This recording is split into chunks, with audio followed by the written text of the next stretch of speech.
for nothing, Norm. The Royal Hawaiian Hotel, right here on Waikiki Beach. Boy, look at those details. The blue urns on top of the parapet walls, bamboo sunshades on the windows. Yeah, what I like about it are the architectural styles. Spanish, Moorish, even a little mission thrown in. Boy, Steve, this place must have been something special when it was built back in 1927. Sure must have. You know, I read that this was the preferred location for the first-class passengers on those old luxury liners that would come out of San Francisco or L.A. If these walls could talk, Norm. Well, I guess everybody who was anybody stayed here, Norm. Mary Pickford and Douglas Fairbanks, Clark Gable, Rockefellers, Fords, DuPonts, Shirley Temple. Well, isn't it nice to know that someone had the common sense to preserve this place instead of tearing it down? Yeah, and it's still the place to stay when you come to Waikiki. Well, guess we better head off to work.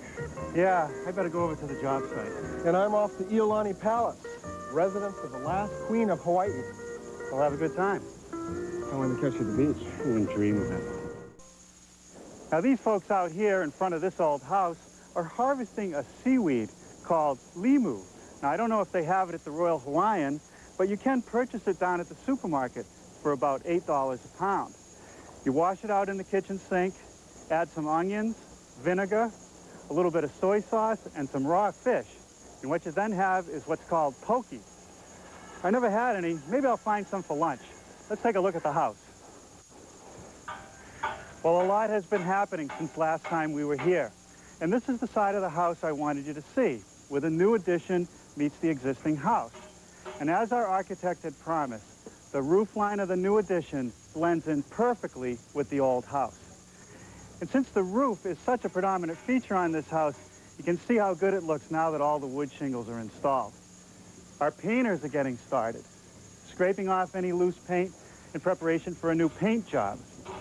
And these braces that you see on the corner of the roof, they're coming down soon. They were just here to support the weight of the workers while they were up there on the roof. I also wanted to show you the wall treatments. The old house was solid 1x12s with batten strips. The new addition is being done a little bit differently, but it's going to look the same. They started out with 4x8 sheets of pressure-treated plywood, which is rough sawn. Down at the bottom, they've installed a piece of cedar trim, beveled at a 15-degree on each side to create a water table. And what this does is lets the water that hits the side of the building run away instead of curling underneath and soaking into the plywood. The final piece of trim is 1x3 cedar, also rough sawn, a piece over each joint, and then every 1 foot on center. Once this is painted up, you won't be able to tell the difference between the new and the old. Hey, Rob, you got a minute? Sure thing. A lot of progress since last time. Show me what's happening here at the lanai. I noticed that you poured some concrete at each corner and along the front edge. What's that about? Well, the old concrete was deteriorated, so we had to break it away so we could pour a new footing to set our framework on.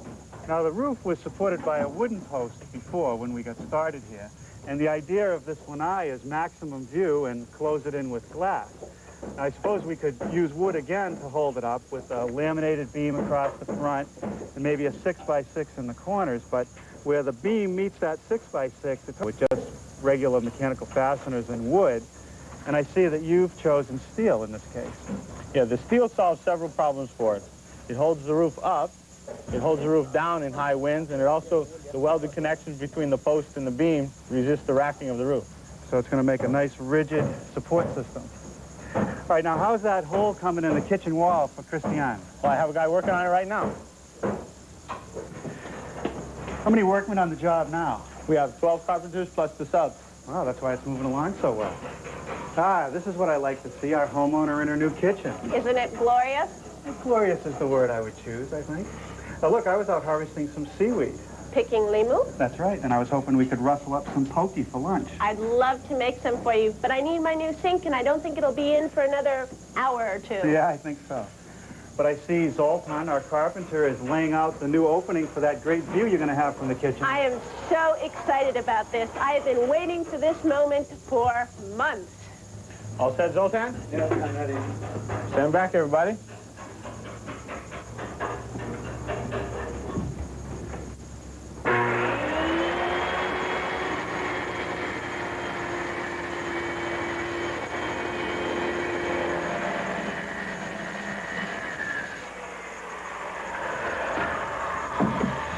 That's it. It's gorgeous. It's perfect. It's what's been missing for the last 64 years. Well, it gives you a great view. See, it's going to totally conceal the speakers. That's right. Let me see your system.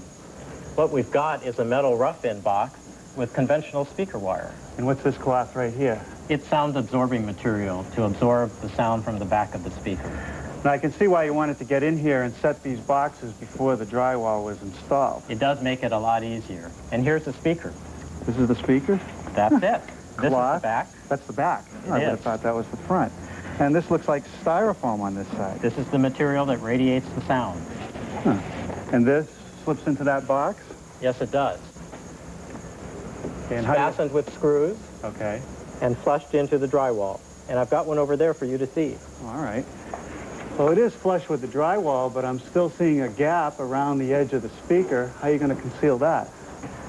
Well, the drywall person puts joint compound in that joint, lets it dry and sands it. Then what? Then a special adhesive is applied, and this vellum protects the speaker. Okay, and does that have to be mudded in also? It does. Then you can paint or wallpaper. Sounds great to me. Now, what's over here? Is this a section through the speaker? Yes, it is. I recognize the heavy magnets, but it doesn't look like any speaker I've ever seen. That's because it's not like any speaker. It's very specially formulated out of styrofoam, a special type of styrofoam, with several different density layers to give full rich sound. So there's no cone like a regular speaker. It's all styrofoam. That's correct. And on this side, you've actually got it painted as if it was in a ceiling, That's like right. ours. Or I guess you could put them in the wall and just wallpaper them. Yes, you can. Well, sounds like a great idea, but how does it really sound? It sounds fabulous. In a room like this, the sound disperses throughout with good stereo imaging. So you don't lose the stereo effect. Not at all. How about bass response? Bass response is very good, but if you're using it in a home theater type installation, you might want to use a subwoofer. Now, how about cost? They're about $800 a pair, plus installation. Well, that's not bad. A good set of floor speakers would run that much anyway. That's right. Well, I don't know. I'm not going to sign off for sure until I actually hear these. Well, it won't be too much longer. Yeah, that's just a half a space. So, Dan, Then we go. Hello, to Norm. what do we owe the honor of a visit from our project architect? Norm, I'm just helping Pedro specifically set these recessed fixtures. This is a very sensitive wall, and I want to make sure that these things align very specifically with what's going on in the ceiling. So what's happening on this wall? Actually, here we're taking the battens off the wall, and we're skimming the wall with plywood, putting a nice wall covering on that. And then Christiane is going to have the opportunity to hang whatever artwork she wants to on the wall and not be interfering or affected by the battens. So how are you going to light it? What are you using for a fixture? Well, we're lucky. We looked around. We decided, although this is a traditional house, we kind of chose a little more high-tech looking recessed fixture. Sits up there in the ceiling. It has the ability to be aimed. All right, so when it's up there, you can tilt it down to aim it at the wall. Exactly right. We can get up to a 45-degree angle to get either a high shot or a low shot, depending on your artwork. It's a halogen light bulb. It's a real high-quality white light. Shows off the artwork very well. And is this the rough-in unit? Yes, although this is a real small, we see something very small in the ceiling. This is what's up behind it. It's a big box. It houses a transformer that takes line voltage, steps it down to the low voltage that is a requirement of the halogen light. And Pedro has the difficulty of trying to fit this thing up between the framing. That's what You're we're going to have playing to with. crawl up there and run all those wires through. Exactly right. I don't envy that job. It's hot up there. There's a lot of ceiling space, but it's very hot up there. Well, it's going to be worth it to light that wall. Now, how about on the outside? What are you using out there? Outside's a whole other story. Again, this traditional house. We've been looking around for some traditional fixtures where we feel it's appropriate. And this, in fact, is what we're proposed for this location. It's going to hang about 5'6" Well, that's a nice looking fixture. Sort of a prairie style, a little different. Exactly right. You know your fixtures. And you think this is going to hold up outside, this metal that's on it? Yeah, this is a copper fixture, and it's already been weathered. They call this a verdigris green finish, and it should stay just about like this throughout the life. In fact, it may even weather a little more, but it'll just keep getting more green and really more attractive. Well, that's good, because, you know, the more and more I look at hardware around the island, I see problems. At my hotel, the aluminum windows have pitted up and frozen. They don't slide very well. And I'm a little bit concerned about our hardware, like the front door, which is going to get used every day. That's a good point, Norm. A lot of hardware we use, we're very sensitive about hardware, as we talked about before, and we've had problems. But one of our favorite manufacturers has recently come up with a finish that they put on brass, which has always been a trouble metal, that they're claiming is a lifetime finish. So this is not just lacquer on brass? It is not a lacquer. No, this is a molecular bonding to the brass finish that will last the lifetime of the fixture, is what their claim is. Wow. And they're first-class manufacturer, I believe what they're saying. So it's always going to look like this? That's right. In fact, this is not a new technology. They're drawing on this technology from jewelry and watchmaking. So it's a proven technology, never used before in hardware. Well, I hope it works well. Do you think maybe I could come back every year and make sure it still looks just like that? Well, you're welcome to, Norm, but who's going to be footing the bill for that? Yeah, we can talk about that. Okay. Christian, I've been to the palace. Your great-grandfather's craftsmanship is wonderful, first rate. How'd you like the silver things in the dining room the other half of my family donated? They were great. So what's going on here? Norm's helping me set up a little island-style barbecue. Hey, bro. So, what's this? This is the poo-poo platter. Poo-poo. So that's P-U-P-U, right? You got it. And this? Spam. Spam? This is what you serve at a picnic? Well, personally, I don't eat meat, but the local population is known as being the highest per capita consumers of Spam nationwide.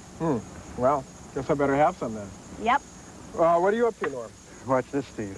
See this pineapple head? Yeah. Wow. Now, Christiane taught me how to do that. That'll come in handy in Boston. What are we going to do next time? Well, next time we're off to downtown Honolulu. Norm Lakai's going to show us through one of his big commercial projects, a skyscraper that overlooks Aloha Tower. So until then, I'm Steve Thomas. And I'm Norm Abram. For this old house. Bon appetit.